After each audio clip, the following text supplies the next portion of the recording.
Ni kusalimu mpendwa na rafiki yangu asubuhi ya leo.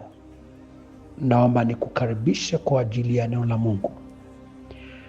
Ujumbe wetu unasema kurejeshewa upya. Kurejeshewa upya. Kitabu cha Isaya mlango wa 1 na mstari wa 26. Nami nitarejesha upya waamuzi wako kama walivyokuwa hapo kwanza, na washauri wako kama hapo mwanzo. Baada ya hayo utaitwa mji wa haki, mji mwaminifu. Mpendwa, asubuhi ya leo maandiko yanazungumza juu ya urejesho. Huwezi kurejeshewa kama hakuna ulichokipoteza. Kinachofanya urejeshewe, maana yake kuna wakati ulikuwa nayo na ukapoteza ambacho kilikuwa haki yako. Na kadri ulivyong'ang'ana na Mungu, unafika wakati Mungu anakwenda kuamuru walioshikilia vitu vyako wakurejeshee. Na watakapokurejeshea, maandiko yanasema utaitwa mji wa haki. Hao wanaokurejeshea watakuita mji wa haki. Maana yamkini walikunyang'anya kwa sababu walikuwa wanaona huna haki ya kuwa nayo, una ardhi ya kumiliki. Lakini Mungu atakapofanya marejesho kwenye maisha yako, wale ambao walikuwa wanaona una ardhi, una haki, watakuita mji wa haki. Na licha ya kukuita mji wa haki, maandiko yanasema watakuita mji mwaminifu. Kwa nini wakuite mji mwaminifu? Kwa sababu umekuwa mwaminifu katika mapito yako.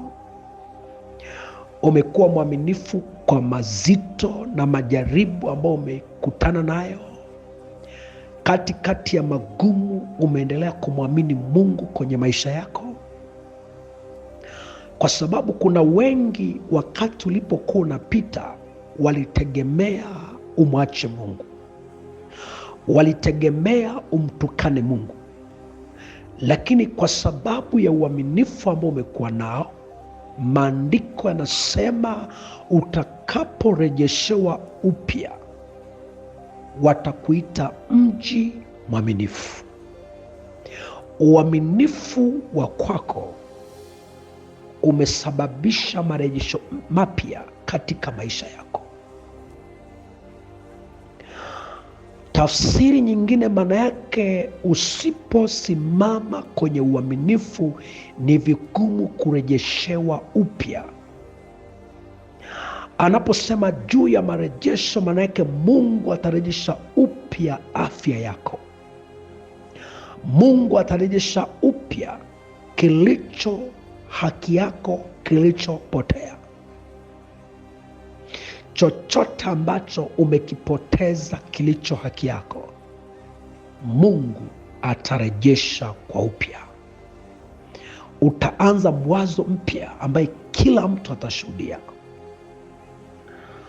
Wakati mmoja maandiko anasema wana wa manabii walikwenda Yordan kukata miti mlimani, na wakati walipokuwa nakata miti, maandiko anasema shoka ikachomoka kwenye mpini wake, ukatumbukia mtoni.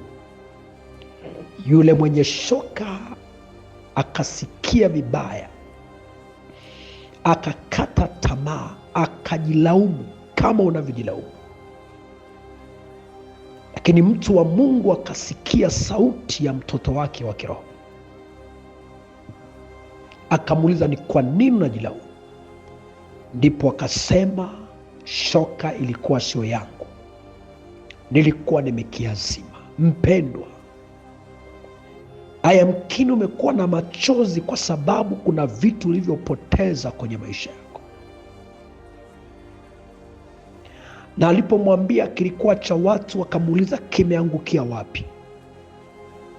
Alipomwonyesha kilikoangukia, maandiko anasema mtu wa Mungu akakata kijiti akakitupa pale, na chuma ikaelea. Yule mwana wa nabii akaokota ile shoka, furaha ikarejea kwenye maisha yake, akaona Mungu ametenda matendo makuu. Nataka nikuambie mpendwa, asubuhi ya leo, ulichokidondosha, iwe ni cha kwako, iwe si chako, lakini ni haki yako kuwa nacho, Mungu atakufanya uinue tena. Kitaelea, hata kama kimezama kwenye maji, hata kama kuna wengine wameshangilia, wamesema ndio mwisho wako. Lakini ngoja nikwambie, kupoteza sio mwisho wako. Yuko Mungu mwenye marejesho. Anasema Yesu akafanyika fidia ya wengi. Mungu anafidia kwa ajili yako. Atakurejeshea kila ulichopoteza kama utasimama na kumtegemea na kumtumaini.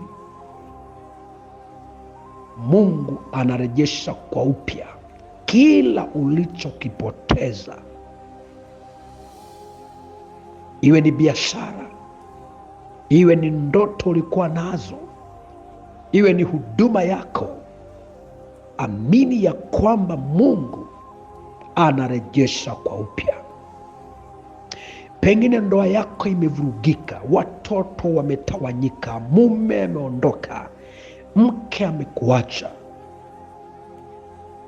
Vile utakavyosimama mbele za Mungu wako, ndivyo Mungu atakavyokwenda kurejesha upya wa ndoa yako, upya wa mahusiano yako, upya wa nafasi ambaye Mungu amekusudia uwe nayo kwenye maisha yako. Na ndipo watu watasema, huyu ndiye Mungu tulikuwa tunasubiri ya kutendea mambo. Hauna njia ya Mungu kutukuzwa isipokuwa ni wewe kuwa na roho ya uvumilivu, ndipo Mungu wako apate kutukuzwa. Maandiko yanasema mapito yanatufanya sisi tupate kuinuliwa. Hatupiti tu kwenye mapito maana tunapita, lakini pito linaleta ushindi. Pito linamdhihirisha Mungu kwenye maisha yako. Kwa hiyo hayo mapito unayoyapitia sasa, kuna ushindi mbele yako, na Mungu unayemwabudu atadhihirishwa katika maisha yako. Maandiko yanasema pamoja na Ayubu kupoteza vyote, lakini Bwana arejesha upya tena. Ni kwa sababu Ayubu alimtumaini Mungu. Watu walimcheka, walimdharau. Anasema, nimekuwa kicheko kwenye vinywa vya watu, nimekuwa kicheko, kila mtu ananicheka. Na yamkini ndivyo ulivyo, lakini Bwana anakurejeshea heshima kwa upya kwa mara nyingine. Na tuombe. Mungu mwaminifu uliye hai, uwezaye kurejesha vile tulivyovipoteza, nafasi yetu, heshima yetu, baraka zetu, afya yetu, Mungu rejesha kwa upya katika jina la Yesu Kristo, amen. Ni rafiki yako Mwalimu Bishop Daniel Mathew, Arusha, Tanzania. Kwa mawasiliano ya maombi na ushauri, anza na jumlisha 255 766 92 11 70.